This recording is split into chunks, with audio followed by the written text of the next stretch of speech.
चलिए सबसे पहले चाइना की बात कर लेते हैं। क्या बिकॉज टिकटॉक में ये सब टाइप की चीजें इतनी ज्यादा सेंसर्ड नहीं है जितनी यूट्यूब में होगी परहैप्स या इंस्टाग्राम पे होगी, सिर्फ इस चीज के लिए? भाई जहां वहां पे जो हो रहा है, जिस टाइप का जेनोसाइड हो रहा है, अगर हम अपनी पर्सनली बात करें, हम जाके जेनोसाइड नहीं रुकवा सकते हैं, ये हमारे बस की बात है ही नहीं।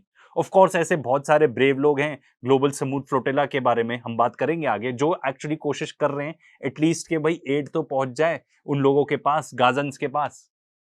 तो एटलीस्ट आप कंटेंट बना के अपनी आवाज तो उठा सकते हो। तो कितने सारे लोग करते होंगे, इमेजिन कितना सप्रेस होता होगा ये टाइप का कंटेंट। तो ये बेसिकली क्या टिकटॉक को रेफर कर रहे हैं, and maybe this is what it takes हम इंडियंस के लिए, हमको एकदम वेकअप कॉल देने के लिए कि भाई ये पर्टिकुलर रियलिटी है इजराइल की। चाइना के खिलाफ और क्यों ये बोल रहा है? क्योंकि चाइना एक्चुअली ब्रोकर कर रहा है peace deals around the region. जैसे कि फॉर एग्जांपल इन्होंने सऊदी अरेबिया और ईरान की डील करा दी, जिनकी हमेशा लड़ाई होती थी शिया सुन्नी के मामले से रिलेटेड, उनके बीच में चाइना ने डील करा दी।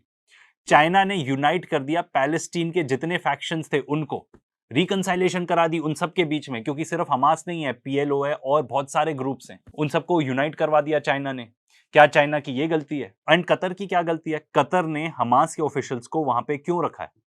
क्योंकि यूनाइटेड स्टेट्स ऑफ अमेरिका चाहता था कि ये लोग वहां पहुंच जाएं। जब आपने कहा मर्जी थी आपकी, तभी तो उन लोग ने वहां पे उनको होस्ट किया, वहां पे हमास का ब्यूरो होस्ट किया। इससे पहले आई बिलीव उनके जो हेडक्वार्टर्स थे या ब्यूरो था हमास का, वो सीरिया के अंदर होता था। एंड कतर ने और क्या किया होगा? प्रोपेगेंडा की बात हो रही है तो अल जजीरा को रेफर किया जा रहा है, जिसको इन्होंने बैन किया हुआ है इसराइल ने, कि आप इसराइल के अंदर रह के रिपोर्टिंग नहीं कर सकते हो।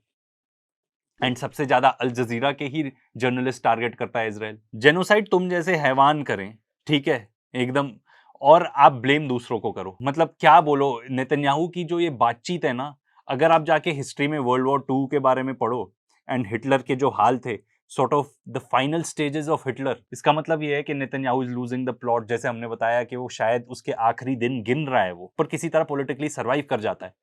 या ये भी हो सकता है, अगर आप दूसरा पर्सपेक्टिव देखो, कि इजराइल देख रहा है दिस एज एन अपॉर्चुनिटी कि पैलेस्टीन को खत्म कर दो, वंस एंड फॉर ऑल खत्म कर दो। क्योंकि आज के डेट में इंटरनेशनल कम्युनिटी ने जितना इन लोग को लेवरेज दे दिया है इतने टाइप के क्राइम्स कमिट करने के लिए, इससे पहले कभी भी ऐसा नहीं हुआ।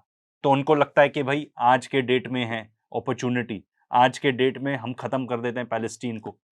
हो सकता है वो ऐसे भी सोच रहे हो, और ये तो डेफिनेटली है ही है कि भाई अब मैटर कुछ ज्यादा ही आप आगे धकेल चुके हो।